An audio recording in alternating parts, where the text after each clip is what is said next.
I'm in a city that's on the brink of civil war. Do you guys carry guns? A place where cars and buildings burn on a daily basis. A place where violent crime is nearly 3 times the national average. It seems very heavy-handed. A place where even tourists can get caught in the mayhem. Oh, for fuck's sake! I've come to Paris to find out why it's one of the world's toughest towns.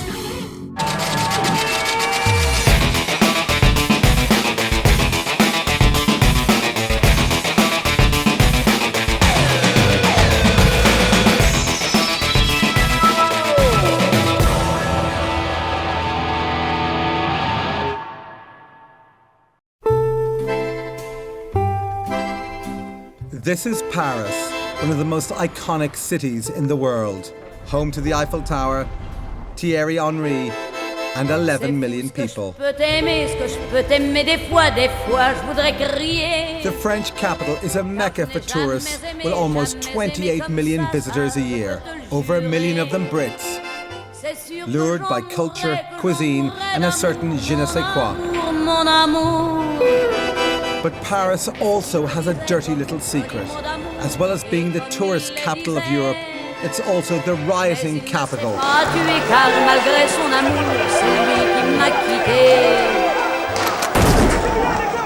In the last few years, Paris has been besieged by civil unrest. On one side are the young second-generation immigrants from the suburbs who feel discriminated against by French society.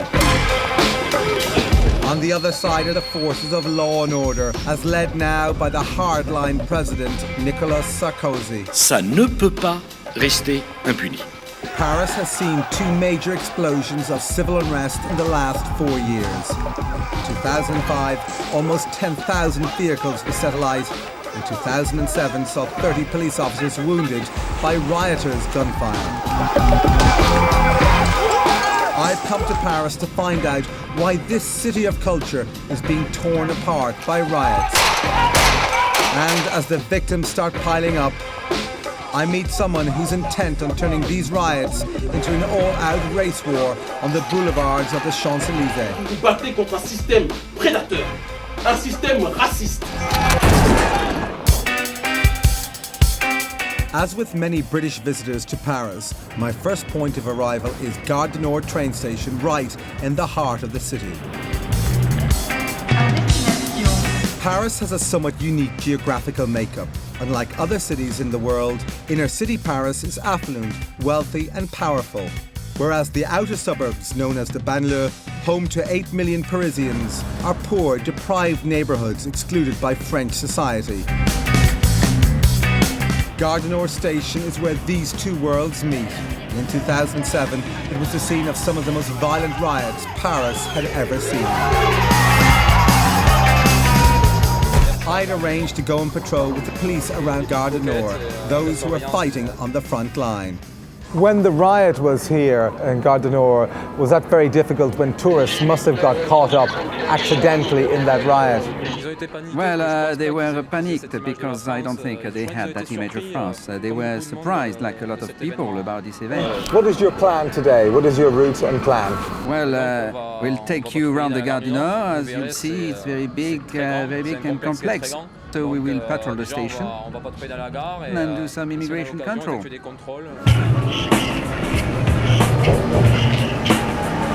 Gare du Nord is Europe's biggest train station. It's almost its own city. There are over 100 heavily armed police officers, 600 surveillance cameras and army reinforcements permanently based in the station, which seems to create a constant sense of tension. No idea what's happening, but I've never seen so many police officers, but it seems very heavy-handed.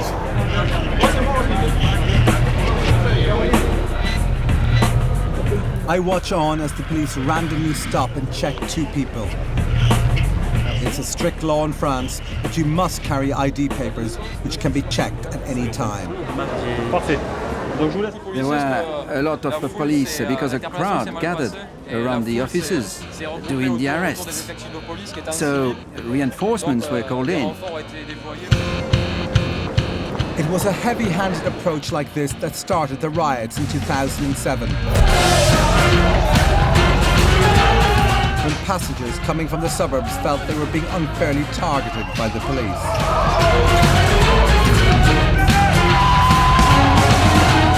Terrified visitors and rush hour passengers were caught in the mayhem as rioters went on a rampage of burning and looting throughout the station.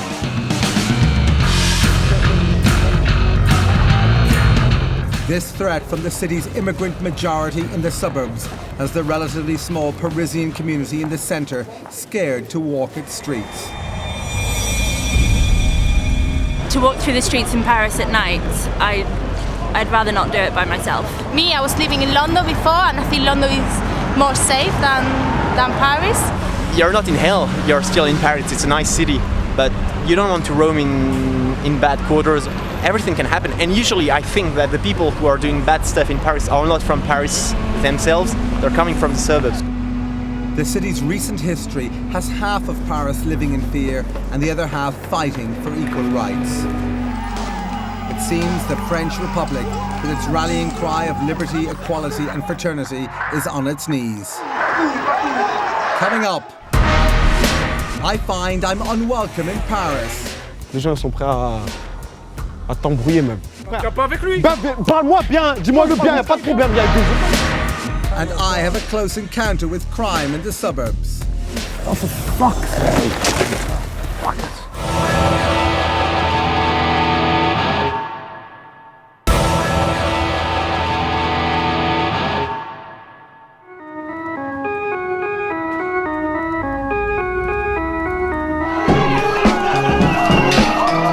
Paris, is it the cultural centre of Europe or the rioting capital of the world?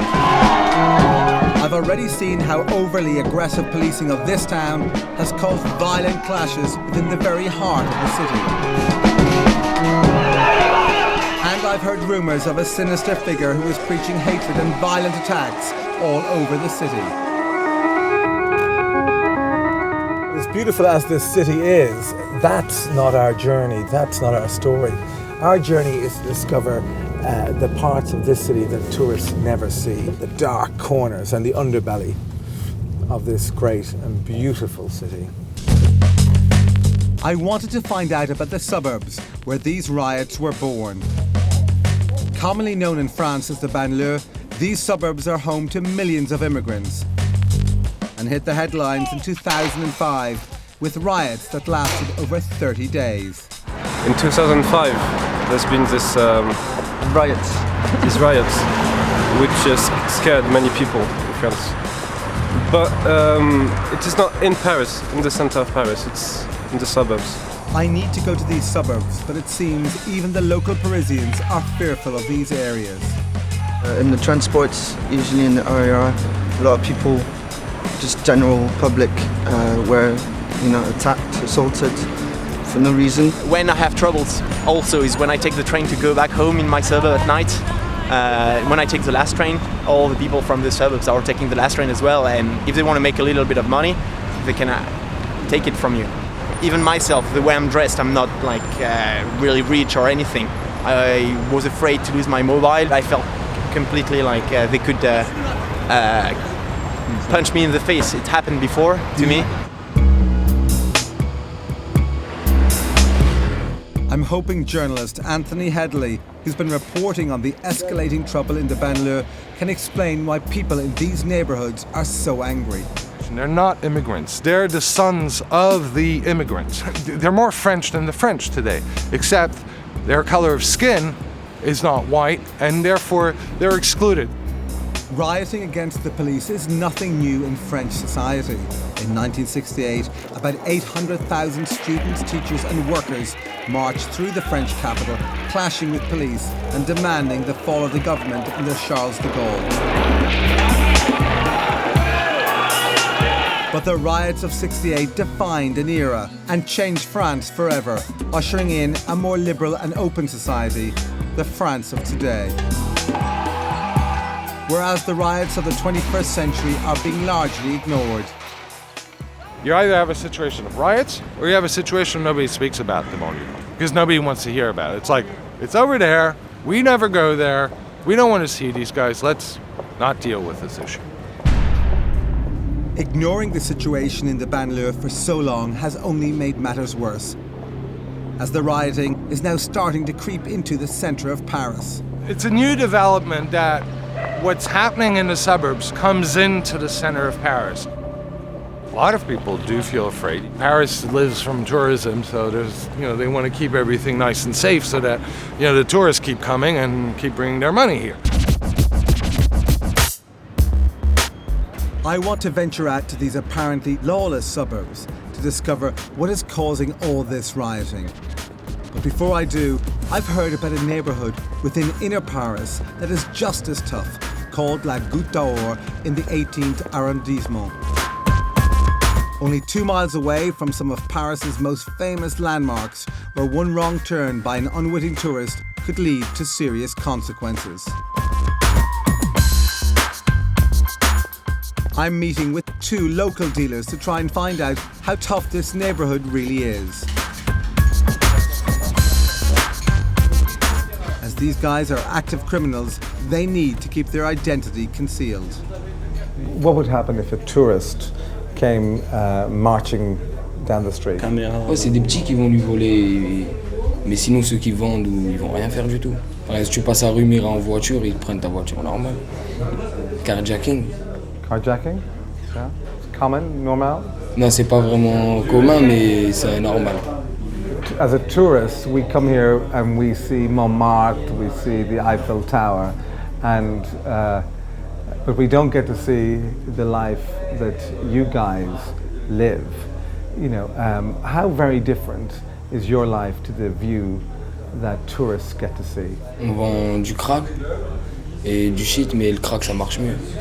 On fait plus d'argent avec le crack. Maximum 2000 € par jour. 2000 € par jour. Do you carry knives? Ouais, des fois, mais quand on a une arme, c'est pour tuer quelqu'un. La plupart du temps, ceux qui ont des armes, c'est ceux qui ont des problèmes à cause de la drogue. Ils vendent dans un territoire ou un autre. Il y a plein de gens qui doivent avoir des armes. Ouais, tout le monde a des armes. And how would you defend your territory if you come back and somebody's on your street corner? La plupart du temps, ça se tire dessus. Is this votre vie? C'est bon? C'est la merde. C'est pourri, mais c'est comme ça. Hein. On s'y fait, on est habitué. Normal. And if this is what the disaffected youth of the supposed affluent centre are feeling, it makes me wonder what the young people cut off from Parisian society out in the banlieue think about their situation. I'm heading out there tomorrow, and it makes me wonder what I'll find.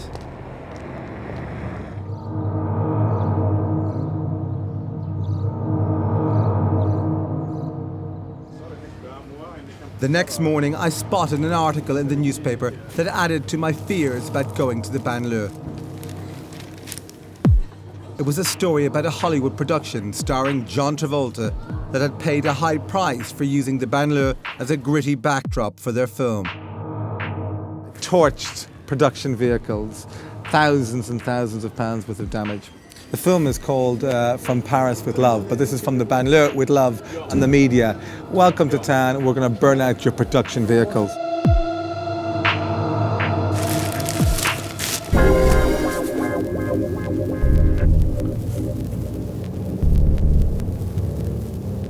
I'm now on my way to a notoriously violent housing project called Le Bosquet, 17 kilometres from the centre of Paris, which saw the worst of the rioting in 2005.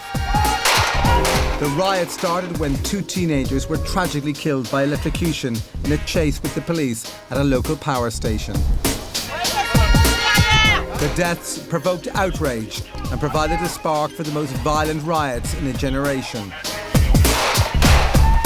The riots in the Bosquet lasted for 20 days, and a state of emergency was declared when they spread across the whole of France. Over 100 police officers were injured, nearly 3,000 people were arrested, and the French taxpayer was left with a bill of over 200 million euros. I've been put in touch with someone called Zid, who I'm told is one of the neighbourhood heavies.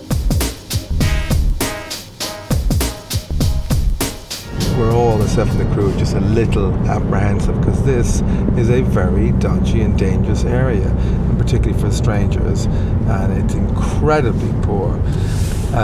We've been warned about our safety, but I'm about to meet a guy who assures me that he'll personally take us under his wing and look after us because he's connected.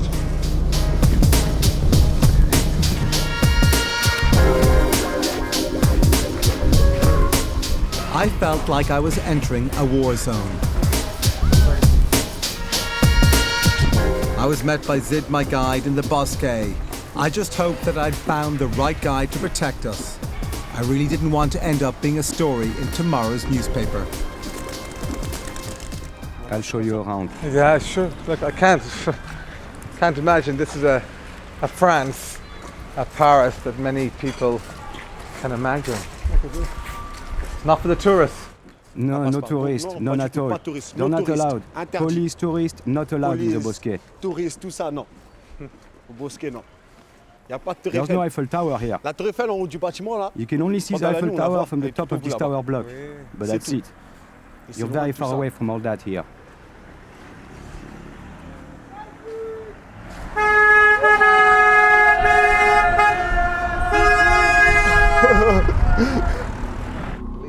Zid told me that before we started filming, it was important to lay down some ground rules for our own safety. There are places where you can't film. If you hear people shout, put your camera down, then just stop filming. But before Zid can start to show me around, I get a lesson in how the French authorities police these tough neighborhoods. On va couper la caméra comme je vous avais dit. With their guns drawn, the police started to search Zid and his mates.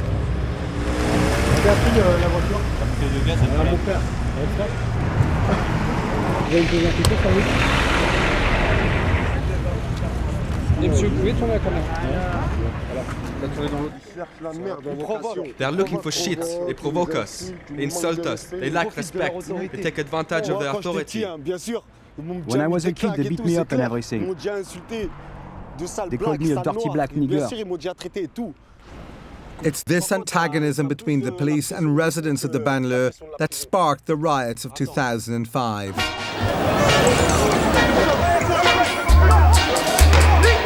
This is video footage shot by Zid and his friends of them in action during those riots. Anarchy swept through the bosque as images of Paris in flames were broadcast around the globe. Here is the main road for the riot. The riot police were over there at the end of this road, and we were over here. That's why there are stones here. We use the stones for our self-defense. I was shocked to discover that riots happened here on a regular basis, sometimes up to twice a week. But only the major ones, like in 2005, were widely reported. It can happen at any time. A little police chase can end badly. Just like that. People will start throwing rocks and that's it. You get a riot. Zid has told me that the police are not welcome here, and after a run-in with them, he decides to show me some of the graffiti in the neighborhood that spells out what he and everyone else from the bosque really think about them. This is our motto, fuck the police. It's our motto. It's written everywhere because they don't like us and we feel the same. A big fuck the police. Fuck CRS. The CRS or the police will take care of the riots. I have been in the neighborhood for a while and hadn't felt much threat, but it isn't long until things start to get very tense. Si toi va vers là-bas, on va filmer pas le grand là-bas là. Vide-le pas le grand. Ah, de dire bouge, up. C'est toi, t'as ouf. C'est toi, t'as ouf. Garde la pêche. Écoute, je t'ai dit, te filme pas, garde la pêche. Bah vas-y, arrête de me parler comme ça, cousin. Dis tranquillement, y a pas de problème. Je lui dis déjà, il y a des gens. Comment tu me parles? Bouge. T'es un bouffon, en plus, bouge. Tu crois que je suis un bouffon ou quoi? Tu me dis bouge, vas-y, casse-toi, je bouge pas, je reste là. Viens pas avec lui. Parle-moi bien, dis-moi le bien, y a pas de problème. Y a des autres choses, pas vous faire filmer. Dis-moi pas bouge, mon frère. Tu me dis bouge, mon frère. T'es un peu toi, Dev. Reste tranquille, Dev, mon frère. Les poulies, mon frère. Jamais je te manquais de respect, mon frère. Tu m'as manqué de respect plusieurs fois en parlant. Jamais je te manquais de respect. Reste tranquille, cousin. Ah ouais, hey. Don't film him. I'm telling you, this is everyday life here. Every day there's a clash of heads because it's chaos. Zid left me in no doubt as to what would have happened to us as a TV crew if he hadn't been around. People would be more than ready to fuck you up. I swear. If you came on your own, I swear. That's the truth. He took me to a place where unwelcome visitors are taken. You see here? Many people have been dealt with in this cave. Cave like this one, and especially this one at the end of the staircase, if something goes sour, they deal with it here. And if there's a stranger, they deal with them here. I'm telling the truth, there you go. Who knows how many problems there have been? There's a blood stain there to show you. It happens. Okay, we'll stay close to my side now. Yeah. Stay close.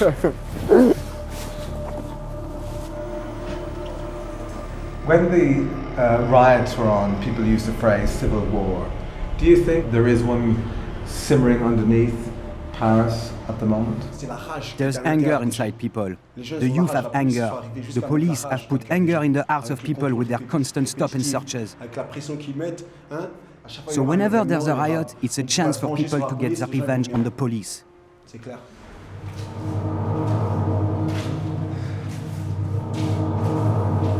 can't believe that this is the Paris that I grew up with. Of course, it's an hour's drive from the city centre, which we all know so well. But this is it for so many. This is their home. This is their city. The longer I spent here, the less I felt like I was in Paris. And walking back to my car, I was about to be reminded how far off the tourist trail I'd come. Oh, I'm gonna be really fucked off now. This came under protection. Well, in the bosque. This came under protection. Camera's gone. Yeah, we spent too much time over there. And the jackals came. But this came with your protection. My expensive camera and laptop had been stolen. It's dead, it's dead.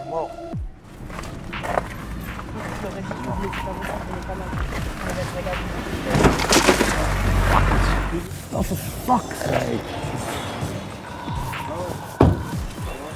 We're just fucking stupid to do it. Stupid. I wondered how Zid felt by having his authority undermined. You were under my protection and the youth didn't touch you. If they knew this car was mine, they wouldn't have touched it. But Zid, Look, they didn't do this to Zid.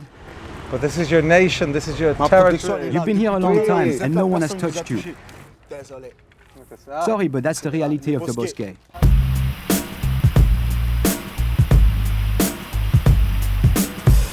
It was time to leave Zid and the bosque behind, as I didn't expect to get my camera back. Crime was just a reality of everyday life in the banlieue. And even though Zid was one of the top boys, it was obvious that he couldn't control all the angry young men in his neighborhood. Coming up, I come face to face with Paris's very own Malcolm X. Violence is necessary when you have been oppressed for centuries. A man who's been implicated in one of France's most horrific race crimes. They are not human beings, they are monsters.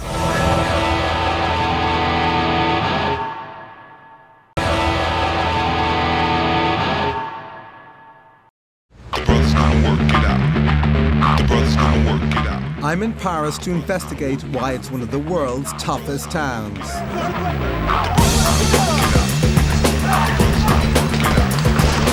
I've already seen how poverty and hatred for the police is fueling civil unrest in the outer suburbs. And now I've just succumbed to a typical tourist crime and had my camera stolen. The jackals came. I wondered if visitors to Paris were deliberately targeted, becoming victims of the increasing crime wave Paris was experiencing. I thought I'd never see it again, but apparently my camera has been found. I'm on the way to the police station, just up here, to retrieve the camera, which unexpectedly turned up after it was nicked from the car in one of the big and dangerous hotspots. It's up here on the right. Okay. The police told me they had found my camera left by the road, the same spot it had been stolen from. Maybe Zid was right when he said that no one in his neighborhood would dare to undermine his authority.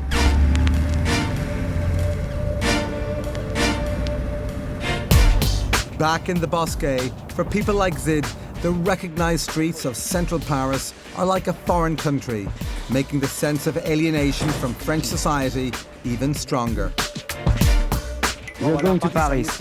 It's different in Paris. It's another world. It's another universe.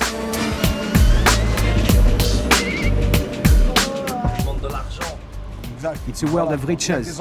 There are places in Paris that are forbidden to us. The Champs-Élysées, the Eiffel Tower. These areas are not for us. If we wanted to go to the Champs-Élysées, go to the nightclubs, it's impossible. They never let us in. They generalize everyone. They think all the youth from the suburbs are delinquents.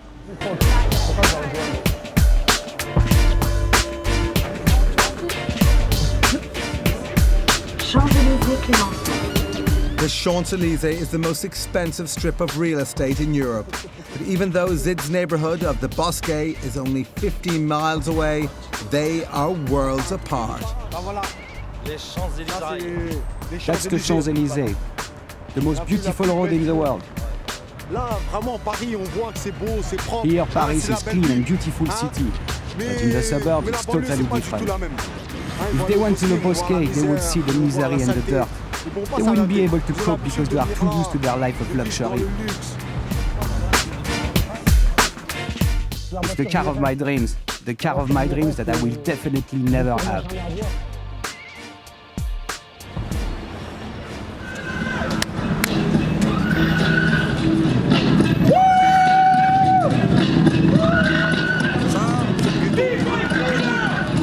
That's the ghetto represent.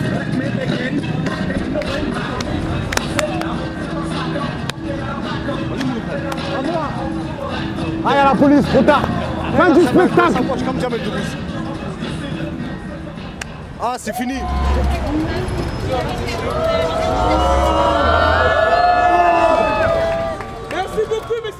There's the police, there you go, the show's finished. La fin du show. They are young black men from the suburbs. Des jeunes blacks, tout ça, des jeunes de banlieue. So of course they are stopped. That's the sound of the police. That's the sound of the beast. Even in the center of the city, packed amongst the tourists, Paris seems to have an inescapable tension in the air. I'd heard one side of the conflict through Zid and his mates. But I was curious to hear from the other side. For me, it seemed that policing parts of Paris today was like policing a war zone.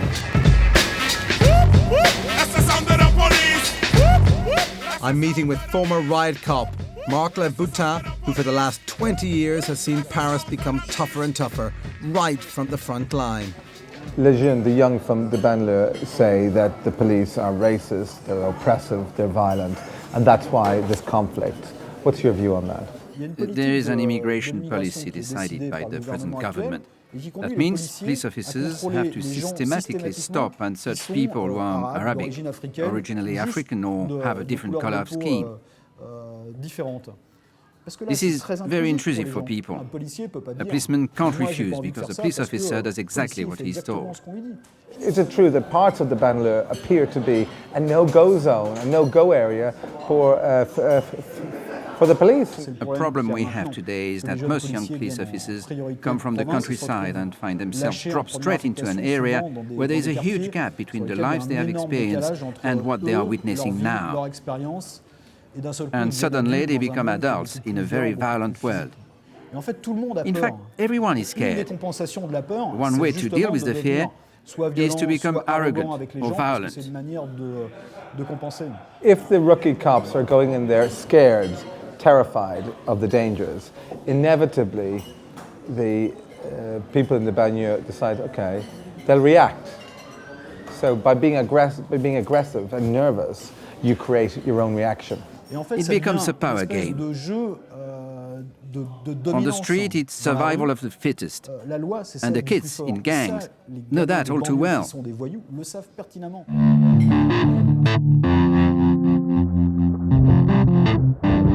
I was starting to understand why this iconic city was such a tough town. The police of Paris and the disaffected communities from the banlieue seemed trapped in perpetual conflict against each other. Neither side being able to back down for fear of showing weakness. It seemed a chaotic situation, and I'd heard stories of people who were trying to manipulate the chaos and stoke the fires of conflict even further. Kemi Saba is a charismatic leader of a black militant group. He preaches racial solidarity amongst black and Arabic peoples in France, and also a message of violent opposition towards Israel and Zionism. Dire que vous vous battez contre un système prédateur, un système raciste, et oblitérer la thématique de l'occupant et du système suffragette. He recently served time in prison for his role in a violent attack on a Jewish neighborhood. This footage shows Kemi and his supporters burning an Israeli flag. Kemi's ideas have caused outrage in France, and he's now facing more time behind bars on fresh charges of inciting racial hatred and stoking the fires of conflict in Paris. If found guilty, he could face another 6 months in prison. The charges of anti-Semitism had been brought by a group called the Union of Jewish French Students. Kemi Seba represents a threat with what he does. He recruits on the internet. He works in the suburb to cultivate hatred, especially hatred of the Jews. The worry amongst Jewish groups and other Parisians is that Kemi's extreme ideas were promoting a new brand of violence and terror onto the streets of central Paris. In January 2006, a young Jewish man named Ilan Halimi was kidnapped in central Paris and driven out to the suburbs. He was imprisoned in a flat in the banlieue where he was starved and tortured. Halimi was eventually found alive 3 weeks later, tied and handcuffed to a tree near a train track. His body was covered with stab wounds, burns from acid and flammable liquids, and he died on his way to hospital. Residents of the estate had heard his screams of terror and the laughter of those torturing him. It was a horrible crime and also anti-Semitic. I tell myself he can't have endured all these horrible things for 3 weeks. It's not possible. They're not human beings. They're monsters. Eventually, 15 youths from the banlieue were arrested.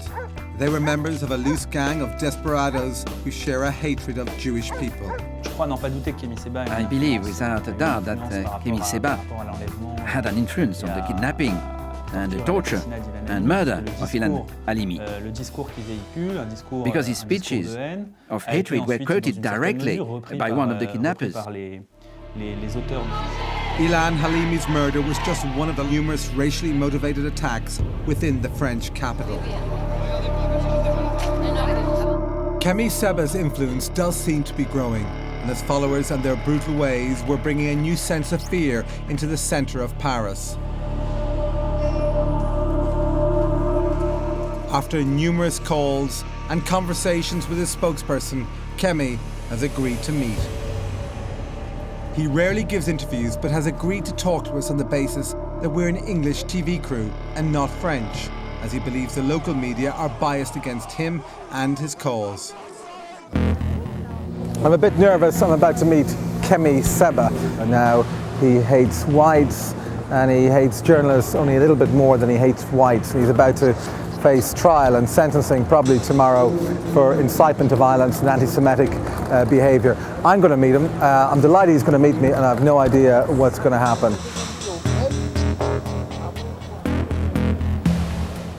There he is. MacIntyre, pleasure. Pleasure. Thanks very much. Kemi Seba is rarely seen in public without a large gang of henchmen. Irish? Irish, yeah. Yeah. He told me how it all started for him after a trip to America.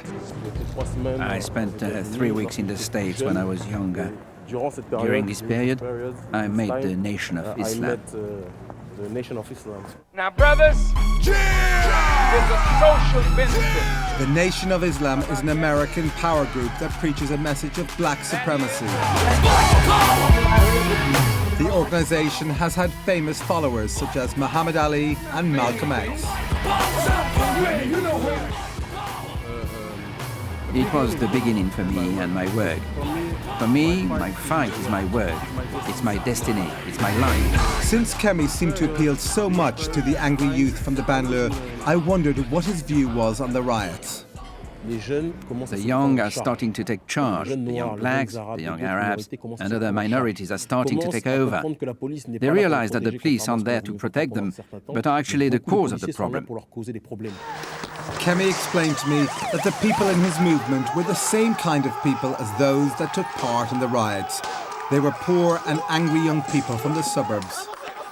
Is it essential for change to have it accompanied by violence? Peace, if possible, violence when necessary. Violence is necessary when you are oppressed for centuries. We don't want to debate with the enemy, we want to defeat the enemy. Kemi Seba has a power over the disaffected youth of the city, and he appears to have been an influencing factor in the young people rising up against the authorities, as well as one of the most brutal racially motivated murders in Paris's recent history. Meeting him makes me fearful for Paris's future. Coming up, I find out there are no winners, only losers in Paris's civil war. And it's the people who live here who have to pay the price. And see Kemi Seba's followers' anti-Semitism in action. Bande de chiens!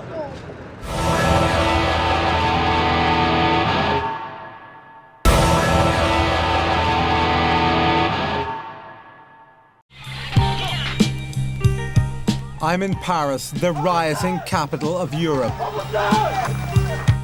I've met one of the radical leaders here who is trying to organize the young rioters into a potent and deadly force. And I've been to the notorious suburbs of Paris, where I'd had my car broken into and my video camera stolen. Oh, for fuck's sake. Camera's gone.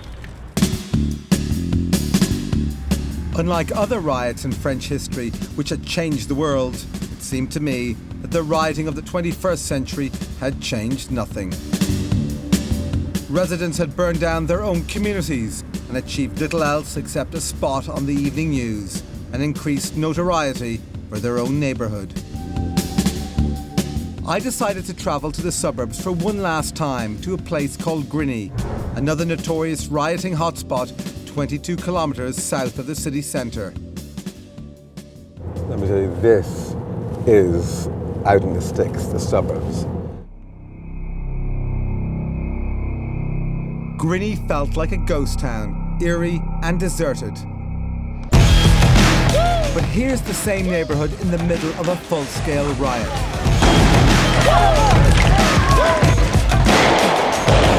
I was meeting a man called Kuda, who used to pride himself on being at the forefront of the riots, but who now felt that the mindset of the latest generation of rioters had changed for the worse.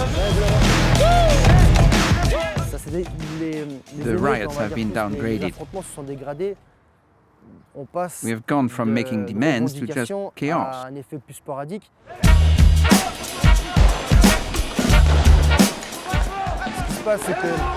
What happens is that now the younger ones want to do it because it seems exciting and real. On TV, seeing the arrests and explosions, it looks exciting.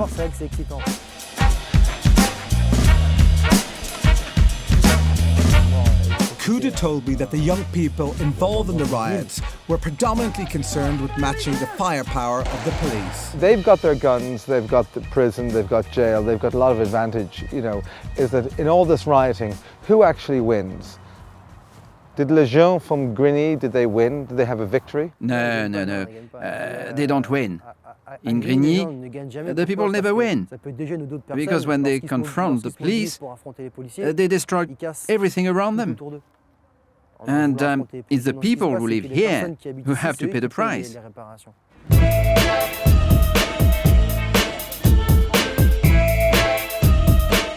My time in Paris is coming to an end, but I wanted to know the result of the Kemi Seba court case. When I last spoke to him, he was about to be charged with inciting racial hatred. Kemi Seba's not for the first time facing court charges again for anti-Semitism. The establishment are very keen to put him inside. So he's in today, more charges. He's facing a judge just up here in the Palais de Justice, and just remains to be seen whether he's going to be kept inside.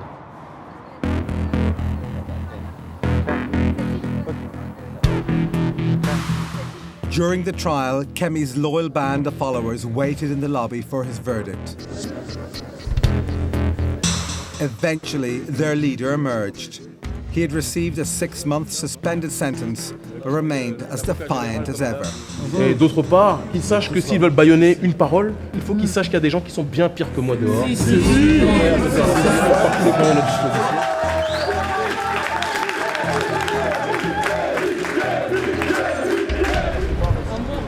Et la rue est là, la rue observe. La rue est en train de regarder le 2 poids 2 mesures. C'est ce 2 poids 2 mesures qui, à un moment donné, posera des problèmes à la communauté juive. C'est une guerre mondiale, il risque d'avoir une guerre intérieure aussi dans ce pays, parce que si ça tire sur l'Iran ou l'Afghanistan, je peux vous assurer que ça tirera sur les commissariats de police aussi. Ça, je vous le dis. Ça, je vous le dis. Il y a des milliers de Kemi Seba, c'est Qui le savent.